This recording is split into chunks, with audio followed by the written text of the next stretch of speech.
Oh, the irony.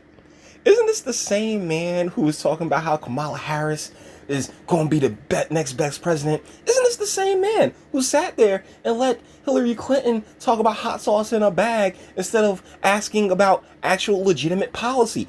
Oh no. No, no, no, no, no, no, no, no, no. This is coming to us from Yahoo Finance. Charlemagne the God addresses black voters considering Trump. Who wants to be a rich slave? Once again, irony. This is written by Kristen Myers. Here he is accepting an iHeartRadio award. Like your company gave you an award. Yeah, okay.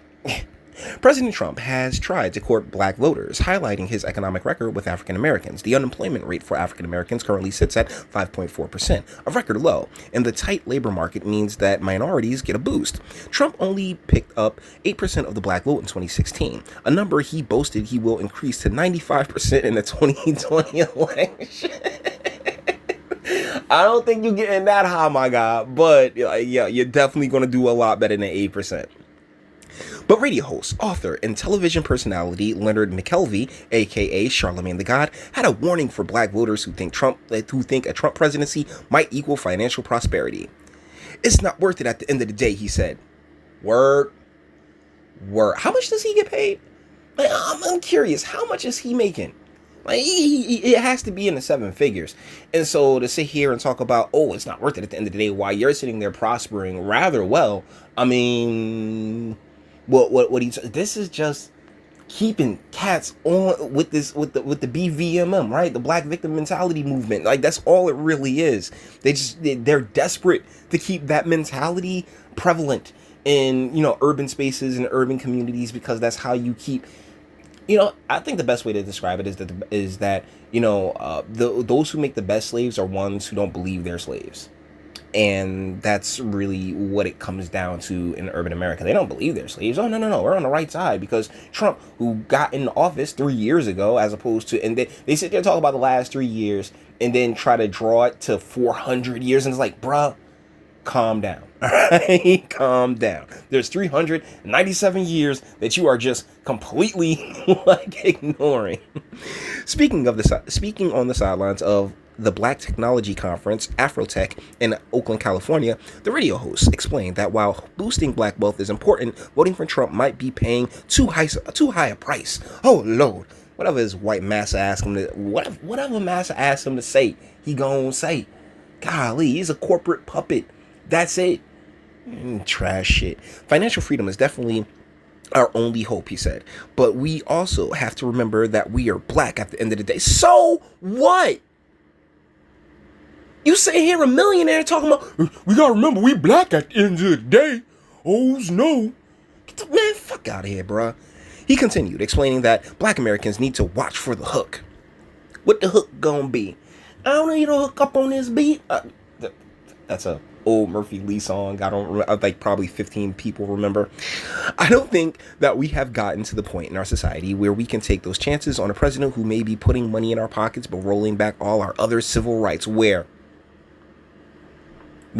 When? How? Please explain this to me. And rolling back all of our other civil liberties.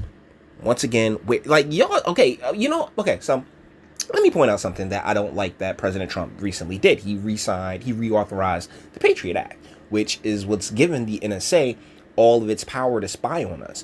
But guess who didn't initiate the Patriot Act? It wasn't Trump. That happened after 9/11 and after the 9/11 attacks. So to sit here and be like, oh yeah, you're rolling back all of our other civil liberties, bro, they already got rolled back. They got rolled back in 2001. He said, referencing issues like the war on drugs. That don't add up to me. Bro, wow. How dare you speak of the war on drugs as if you're actually advocating for the end of it? You don't care. You're already a millionaire. This is, and then to go and speak like the woman who you allowed to skirt on hot sauce in a bag claim is one of the ones that really propagated the war on drugs via her husband's 1994 crime bill. So what are you talking about? Jesus Christ. I don't care how rich you are, he said. If you don't have civil rights, what's the point? Who wants to be a rich slave? Nigga, you! Because that's exactly what you is. But this wasn't the only piece of advice Charlemagne gave. He also believes that investing and chasing your dreams is possible even while living paycheck to paycheck. Like you know, right? Like he know. You got to save those paychecks, he said, adding that he once lived paycheck to paycheck. Well, back before you started working for Wendy Williams, which is like well over a decade and some change ago. Like, come on, man, miss me, bro. You've been eating like a fat cat for a real long time. Stop pretending. And that's the thing about all these little entertainment industry Holly weird ass cats is that they're all just actors, man. They're all just pretending to know, like, you know, real struggle in real life. I mean, granted, yeah. You may have had a time. But once you started cutting those real fat checks, bruh, you good. And you know what? I don't knock you for it. But then to turn back around and be like, oh, well, you know, if it happened for me, it can happen for anybody. Like, get the fuck out of my face, man. When it comes to finances, a lot of us just don't know how to save money because we've never been taught to save money. And that's supposed to come from your parents. Yup.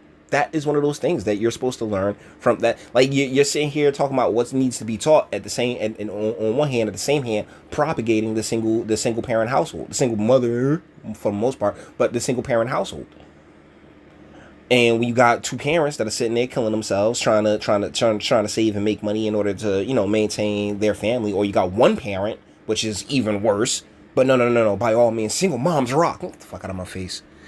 While previous generations might have been defined by scratching and surviving, Charlemagne the God said that the current generation has the luxury of thriving and making money on our own. Really, because I'm pretty sure iHeartRadio signs your checks, my guy. There are all types of ways to make disposable income, he said. While you're busy chasing your dreams, you can have a job to take care of your bills. Whatever money you can save from that job, you put to, you know, wow. I really don't feel like reading the rest of this because he's just full of shit. He really is. Like, you a millionaire, bro. Like, these aren't your issues. These aren't your concerns. You probably, like you're just a puppet. And it's sad, but at the same time, it's not to be expected. And just what pisses me off is how they keep putting this man up there as if he's some kind of, you know, has some kind of deep insight into quote unquote Black America, when in reality, he's just another one of these entertainment industry type cats who really couldn't care less. He's just going out there saying whatever white daddy, or what I don't even want to say white daddy, whatever, because the person that signs his check might just be a brown woman, right? I mean, like, but whatever your master say, that's what you do, bruh. We're free men here. We have no masters. Guys, I'm done with this bullshit. Until the next one. All the internet stuff. If you liked it, toss it a like, dislike, go ahead, do that too. Nobody's scared of you. Sub. If you enjoy my fantastic voice and you want to get videos like this every single day, share, because sharing is caring. And YouTube and BitChute and like aren't the biggest fans of your boy over here. And speak. Bang the bell for notifications, and speak. Let me know, what do you think in the comments? I mean, Charlemagne the God is full of shit. He really is. He's a clown. He's a puppet. And honestly, listening to him, like, the only reason they prop him up is to continue the same dysfunction and same misled, misguided, misdirected. He's all of these things.